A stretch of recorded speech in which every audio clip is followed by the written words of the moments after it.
What a first round in the NCAA March Madness tournament. Welcome to the Unnamed Sports Show here on the Sports Talkline Network, where we talk sports 24/7, 365. I am your host, of course, Joshua Griffith, here to get you caught up with the opening 2 days from Indianapolis. We had a bit of everything to open the tournament, including a major upset. We had a first 4-team move on. We had a game forfeited due to COVID protocol. We had some last minute magic and more. So before we get into things, make sure to like and subscribe down at the bottom to the Sports Talkline channel. Let me know what you guys think of the tournament so far. What are you liking? What games have you liked? Upsets maybe. And how is your bracket doing? Is it busted? Or are you going to be walking to work tomorrow, Monday morning, kind of gloating to the rest of your coworkers? So let's get right into the first day of action with the South region. So number 1 seeded Baylor had no problem with Hartford as they move on with a 79-55 win. Jared Butler had 13 points, 4 rebounds, and 9 assists, and led the Bears to the victory. While Mikhail Teague led all scoring with 22 points. So they will take on the Wisconsin Badgers, who also had no trouble in the opening round game against the North Carolina Tar Heels. Brad Davidson had a big game with 29 points and 6 rebounds in the 85-62 victory. The number 5 seed, Villanova, didn't have any trouble either with number 12 Winthrop. They won by 10, 73-63. Jeremiah Robertson Earl had 22 point, 11 rebound double-double in the win. Number 4 Purdue and number 13 North Texas would see the first but not the biggest upset in the South region. A first half 3 by Mardrez McBride would push the lead to 32-24 for the Mean Green. The game would go back and forth and would need overtime, tied at 61, before Javen Hamilton would go off with a beautiful floater to seal the upset. Hamilton had 24 points, 12 rebounds, and 5 assists in the upset. They will take on Villanova in the next round. Balanced scoring led by 16 points from Mac McClung. Texas Tech would able to keep Namias Queta at bay with just 11 points and 13 rebounds for the 65-53 win. They will be in a tough next round as Moses Moody and the Razorbacks defeated Colgate 85-68. Moody had just 12 points in the win as Justin Smith tried to put up 29 points and 13 rebounds as they would move past Colgate and on to Texas Tech. Another game, overtime game in the first round, saw Florida hold off of a bit of a scare to take it 75-70. Anthony Duraje had a dunk in overtime to seal things. Colin Castleton led the Gators with 19 points and 14 rebounds. So the upset of the day, like I said, there was upsets today. This is the big one. Went to Oral Roberts as Max Avis was unreal, hitting a 3 late in the first half to give the Golden Eagles the 33-26 lead. The impressive performance would continue as he would hit a step-back jumper in overtime. Ohio State had a late chance to tie things up, but they missed not 1, but 2 3-point attempts. Amos had 29 points and wasn't even the leading scorer for the team as Kevin Obenar had 30 points and 11 rebounds. So they will play Florida State in round 2. So I love the NCAA tournament because you can do as much research on a team as you want. You can think that you'll go as far in the tournament as they can, only to have them upset in the first round.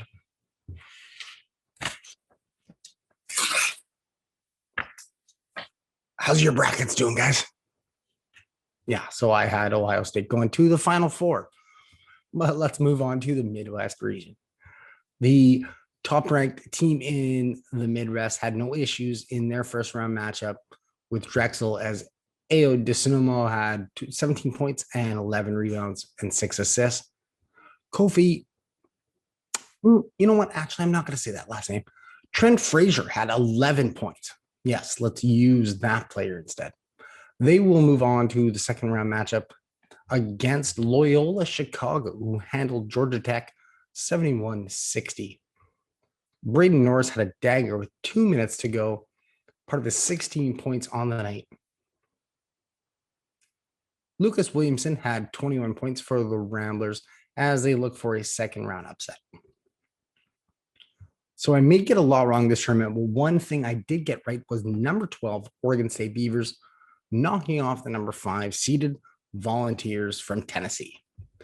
Ethan Thompson would score 13 points, adding 10 rebounds and 6 assists as the Beavers would win their first tournament game since 1982. Unfortunately for Oregon State, they will take on Cade Cunningham and the Cowboys after they held up for the 69-60 win over Liberty. Cunningham only had 15 points, but he did it in style all night. First off with this massive poster on Drake Dobbs and the foul. So I really hope that my producer showed the dunk and not another picture of Drake. He would keep his highlight reel going in the second half with this nice drive, foul, and one.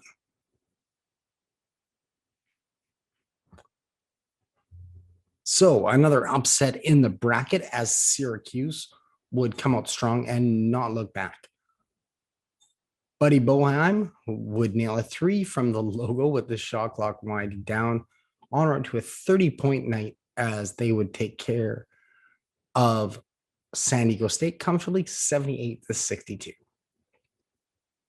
West Virginia, number 3 seed, will be waiting for them in the second round after they beat Morehead State 84-67.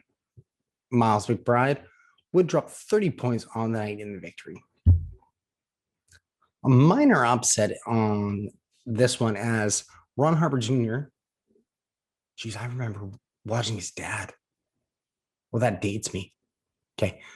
Well, he helped Rutgers stay close in the first half, and Jacob Young would throw down 2 of his 13 points on the night to come close to close things out in the half.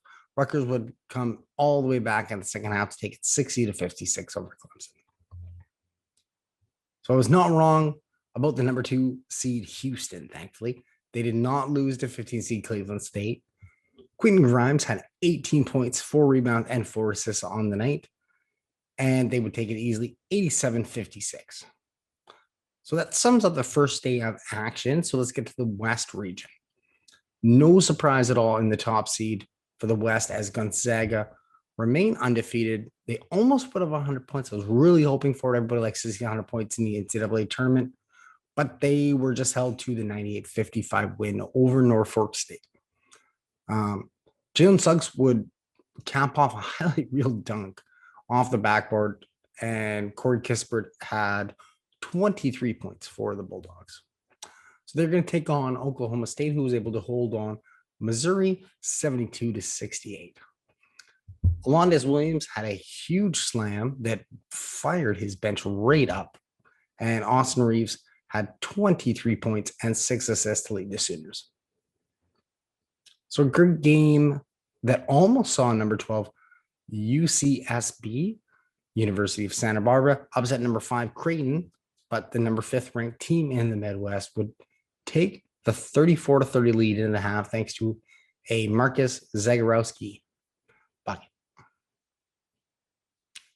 So like I said, this was a battle all game. USCB would make it back and forth. They would lead Creighton, but unfortunately, Creighton would seal things late. Chance after a missed 3 throw, but UCSB didn't have a timeout, and they had just kind of heave up a long shot from distance and did not go in, and Creighton held on. So many great games after the first 2 days, and Virginia and Ohio was just that. A step back 3 by Van Vanderplas was part of his 17 points, and Ohio was able to do something with the 62-58 win that their statesman, Ohio State, wasn't. Move on to the second round. Okay, I know it's a bit too soon, but still. So USC was able to end Drake's run to the top with a 72-56 victory. The Mobley brothers were huge on the night. They led the way for the Trojans. Evan had 17 points and 11 rebounds as NBA teams figure out how early he will go in the draft this year. His brother Isaiah added in with 15 points and 5 rebounds. A tough second round matchup will be waiting as Kansas Jayhawks beat the number 14 seed Eastern Washington 93-84 in a very high scoring game on the night. Junior David McCormick had 22 points and 9 rebounds. Ochai Abijai had 21 points and 7 rebounds, while Marcus Garrett had 20 points and 8 rebounds. So we knew this could happen in the tournament, and let's hope this is the first and final time as Virginia Commonwealth would forfeit 1-0 against Oregon due to COVID-19 health and safety protocols. They will take on the number 2 seed Iowa, who didn't let Grand Canyon get an upset on this day. Luka Garza would hit a 3, part of his 29 points on the night, as they would advance with the 86-74 victory. And finally, last but not least, let's look at the East region action. Michigan State would hold number 1 status with an 82-66 win over the first 4 play-in Texas Southern. Hunter Dickinson had 16 points in a slow night for him, but Mike Smith led all Wolverines in a game that saw 4 players scoring double digits. Really great overall win for Michigan, who's looking to make deep in the tournament. The Tigers looked good tonight, or on the first round, beating St. Bonaventure 76-71.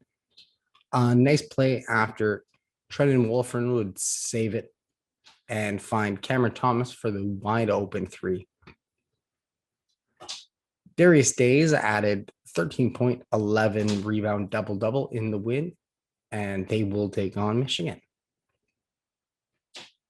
Jabari Walker scored 24 points as number 5 seed Colorado crushed Georgetown 96-73 in their first round match, and they will take on Florida State in round 2. After they would win a low-scoring game 64-54 against UNC Greensboro. Raquel Green would have 17 points and 7 rebounds in the win.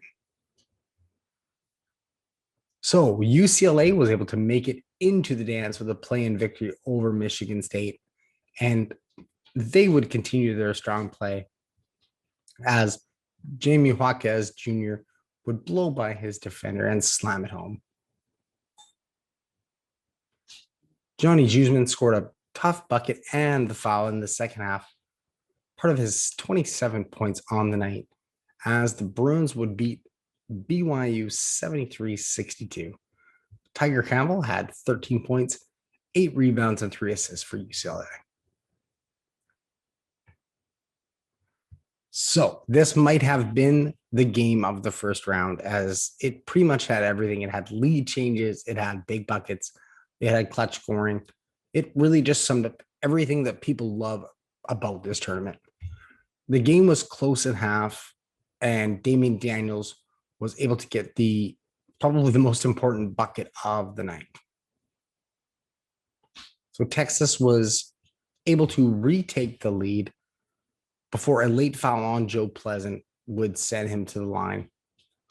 The 59% free throw shooter would show absolute ice in his veins, as he would score the first one to tie things up and score the second to take the lead. Texas went for the long ball instead of a quick runner and shot, and it was intercepted and turned over. Kind of the story of the night for Abilene Christian School, and that's the way it would end right there with the 53-52 victory. Maryland had a minor upset with a 63-54 win over the 7th-seeded UConn. Aaron Wiggins would fake a three and drive and slam it down for the Terrapins, 2 of his 14 points. Eric Ayala would score 23 to lead all scoring for Maryland.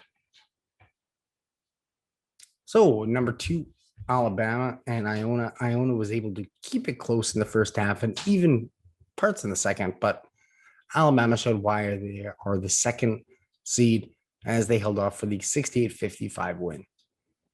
Herb Jones had 22 points for the Crimson Tide, and Jaden Shackelford had 10 points. We are going to need an all-name team, I think, by the end of this tournament, and they will take on Maryland in the round of 32.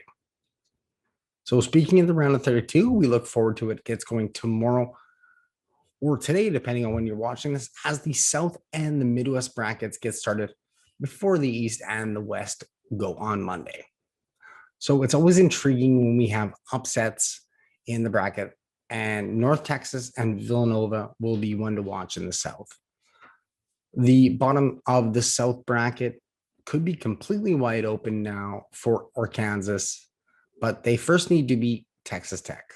So a 15 seed into the second round always gets everyone's attention.